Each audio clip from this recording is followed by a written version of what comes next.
favor. Muito obrigada, Sra. Presidente. Sr. Primeiro-Ministro, a Ministra das Finanças congratulou-se por Portugal ter os cofres cheios, referindo-se a uma almofada financeira. Todos nós sabemos que os países têm de ter, por questões de prudência e boa gestão, uma almofada financeira. Sabemos também que o tamanho da almofada financeira que foi discutida no Parlamento, como devendo estar à roda dos 7 mil milhões de euros, de facto tem estado muito mais acima, e gostava de lhe perguntar, Sr. Primeiro-Ministro, como está a nossa almofada financeira, quão cheios estão os cofres de Maria Luísa Albuquerque. Sr. Primeiro-Ministro, tem a palavra. Muito obrigado, Sra. Presidente. Sra. Deputada Catarina Martins, ora aí está uma questão que tenho a certeza discutiu com a Sra. Ministra das Finanças, aqui no Parlamento, como aqui recordou.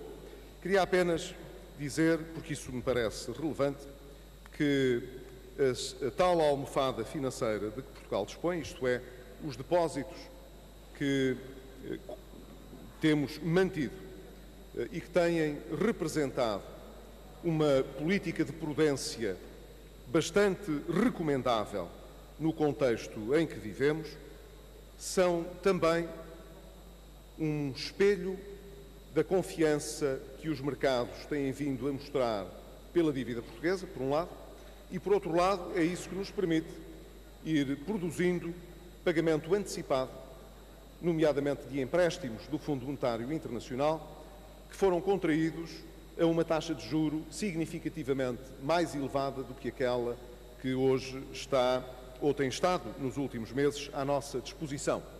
E, portanto, não só temos constituído essa reserva para fazer face à volatilidade que o mercado possa vir a mostrar, prudentemente, como estamos ainda a acumular depósitos para poder fazer o reembolso antecipado em melhores condições, portanto, isto é, contraindo novos empréstimos a custos mais baixos do que aqueles que tínhamos.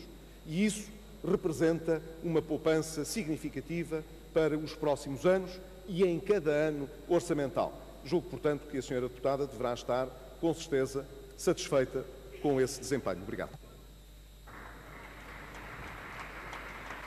Muito obrigada, Sr. Primeiro-Ministro. Sra. Deputada Catarina Martins, faz favor. Muito obrigada, Sra. Presidente.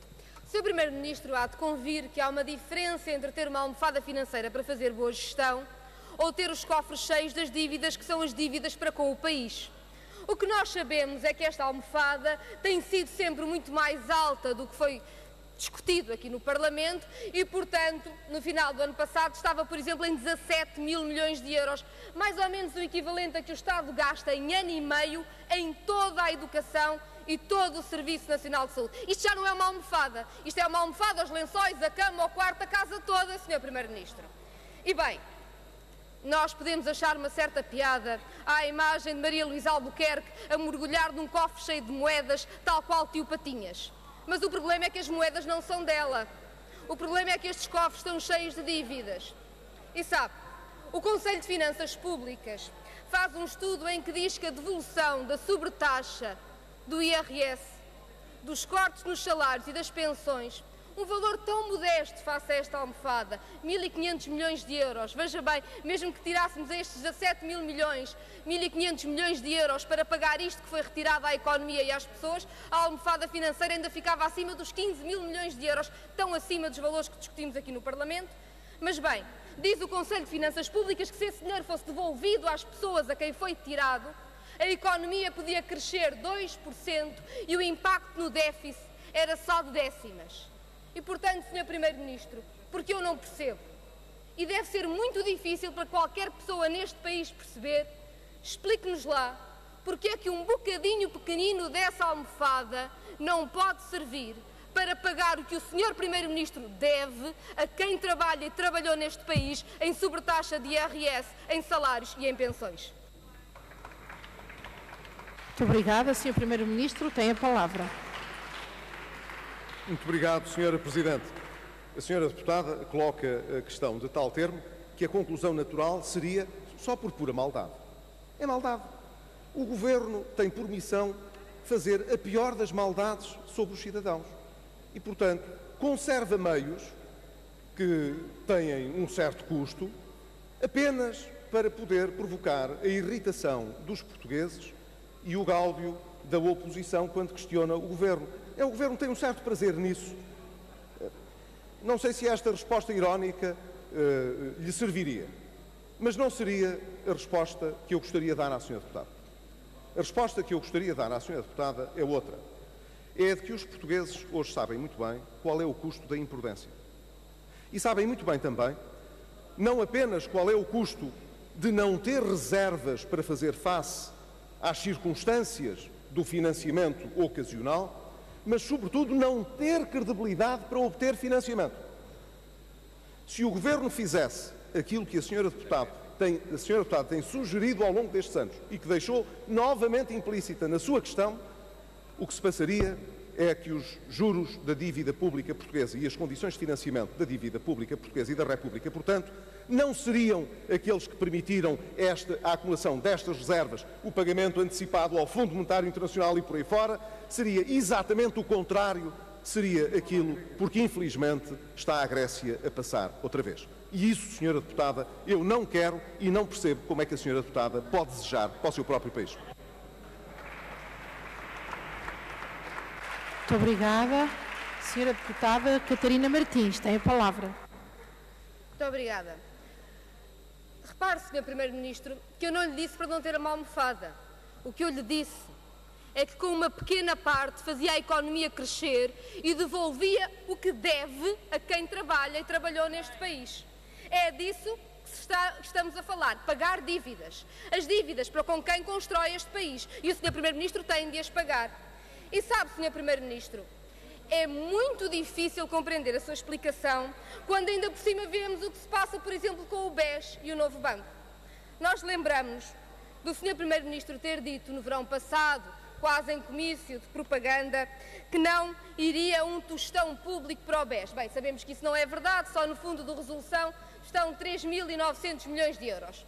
E agora o Sr. Primeiro-Ministro, que é tão preocupado com o futuro, tem ainda por cima uma promessa de crédito fiscal a quem comprar o Novo Banco de quase 3.000 milhões de euros. Olha, quase o dobro do que é preciso para repor a sobretaxa do IRS, as pensões e os salários que foram cortados. Aí não tem 1.500 milhões de euros, mas em créditos fiscais futuros, ou seja, borlas fiscais, que o Novo Banco não vai pagar e por isso vamos pagar todos os que trabalham e trabalharam neste país, para isso já há o dobro, 2.865 milhões de euros.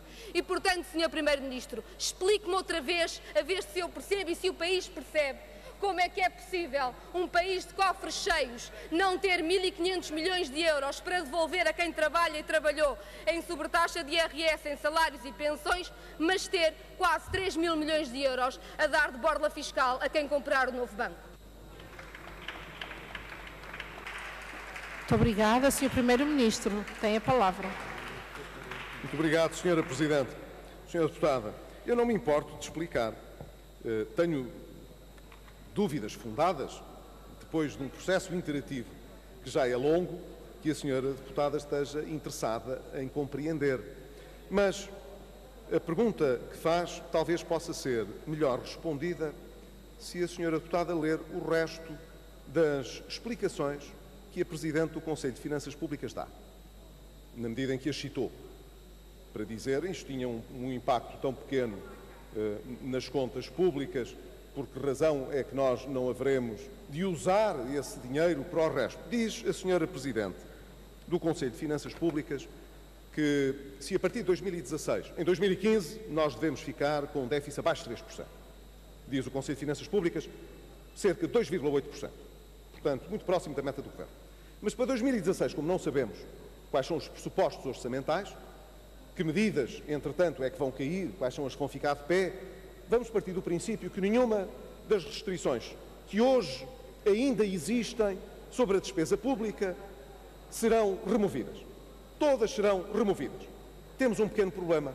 A economia talvez cresça um bocadinho mais no curto prazo, mas voltamos a criar déficit excessivo e desequilíbrio macroeconómico. Isto é dito pela Presidente do Conselho de Finanças Públicas e está no último relatório do Conselho de Finanças Públicas. Não sei se isto responde um bocadinho à sua pergunta, isto é, se fizéssemos aquilo que o Bloco de Esquerda tem vindo a recomendar, nós, em muito pouco tempo, não só utilizaríamos as reservas que temos, como criaríamos condições para não poder acumular mais reservas nenhumas no futuro. Obrigado.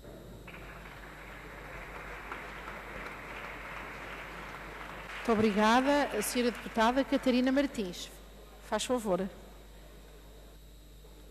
Muito obrigada, senhora Presidente. Então aceitemos que o Primeiro-Ministro tem uma proposta melhor que a do Bloco. O Bloco propõe que haja investimento para que haver crescimento, para haver emprego. O Sr. Primeiro-Ministro acha que isto não é boa ideia e tem outra. E eu pergunto-lhe é qual? Porque o Sr. Primeiro-Ministro, a semana passada, e não era ainda dia 1 de abril, faltava uma semana, disse: depois de tanto tempo, os jovens já encontram oportunidades. E o desemprego jovem está em 35%, números oficiais, ou seja, sem contar com a imigração, nem os estágios, nem todas as maneiras de tirar números do desemprego. O investimento, esse, caiu e está em mínimos históricos. É, aliás, o menor investimento da zona euro. E, portanto, eu pergunto-lhe como é que o país tem futuro se não tem investimento nem numa altura em que o petróleo está abaixo, o euro está abaixo e as taxas de juros estão baixas. Ou seja, como é que algum jovem vai poder viver neste país, então, com a sua receita? Muito obrigada. Senhor Primeiro-Ministro, tem a palavra. Muito obrigado, Senhora Presidente. Senhora Deputada Catarina Martins, como diz, as minhas propostas são conhecidas também. E os resultados também. E ao contrário do que a Senhora Deputada está a sugerir, o investimento está a recuperar. Esses são os dados oficiais. O investimento tem estado a recuperar. E se o desempenho que nós aguardamos para este ano se concretizar, é essa a nossa premissa, de acordo com os dados que temos, com, portanto, o que o Governo tem em execução e aquilo que se espera que seja também o investimento privado, nós, de facto, teremos condições para materializar o crescimento da economia que foi projetado e para chegar ao final do ano com uma meta mais favorável em termos de desemprego e, portanto, de empregabilidade. E, portanto, com mais efetivas oportunidades para os jovens, que têm hoje mais oportunidades do que tinham há um ano atrás e mais do que tinham há 2 anos atrás.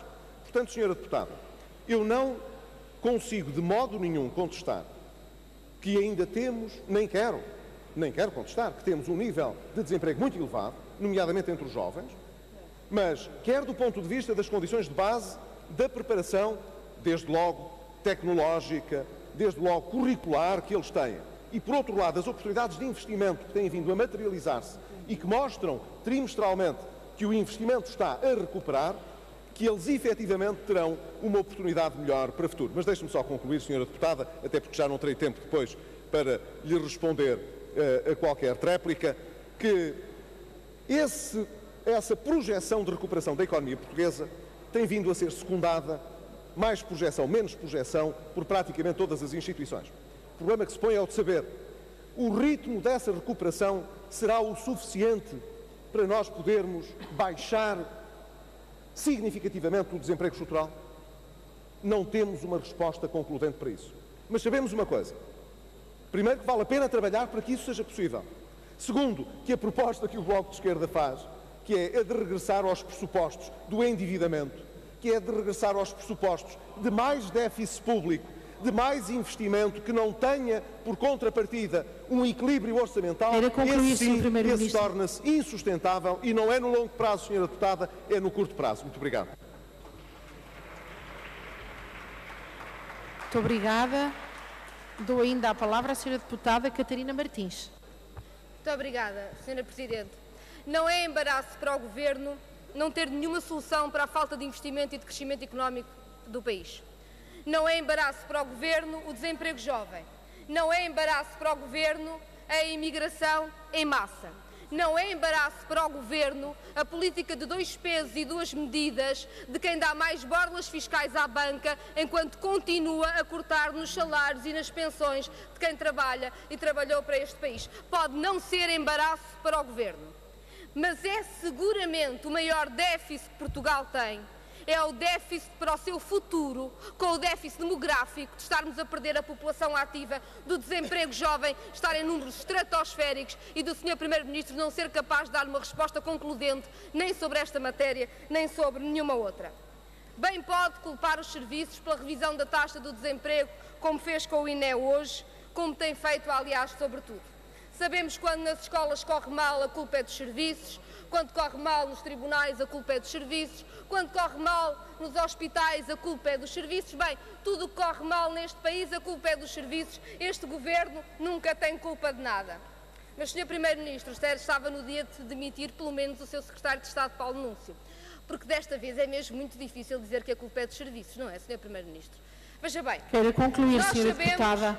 e com isto concluo, Sra. Presidente, nós sabemos, pelo relatório da Comissão Nacional de Proteção de Dados, que na lista VIP nunca teve nada a ver com proteger dados de ninguém, quando muito esconder, porque o que ficámos a saber é que não há dado nenhum que esteja protegido. Aliás, há empresas privadas com milhares de funcionários com acesso aos dados do Fisco. A lista VIP não resolve este problema, mas ficámos a saber que a lista VIP, veja bem, tem 4 pessoas, diríamos, o núcleo duro do Governo: Cavaco Silva, Primeiro-Ministro determinado; Pedro Passos Coelho, Primeiro-Ministro em exercício; Paulo Portas, Vice-Primeiro-Ministro; e depois Paulo Núncio. A sério? Não está a Sra. Presidente da Assembleia da República, os juízes, conselheiros do Tribunal Constitucional, nenhuma figura proeminente, mas está lá o Sr. Secretário de Estado, Paulo Núncio. E isso talvez seja um bom indicador, Sr. Primeiro-Ministro, sobre quem fez a lista VIP. Eu diria que este é um indicador interessante sobre a responsabilidade política de quem fez esta lista VIP, Sr. Primeiro-Ministro. E estava na altura de assumir alguma responsabilidade política, em vez de continuar a culpar sempre os serviços. Queira concluir.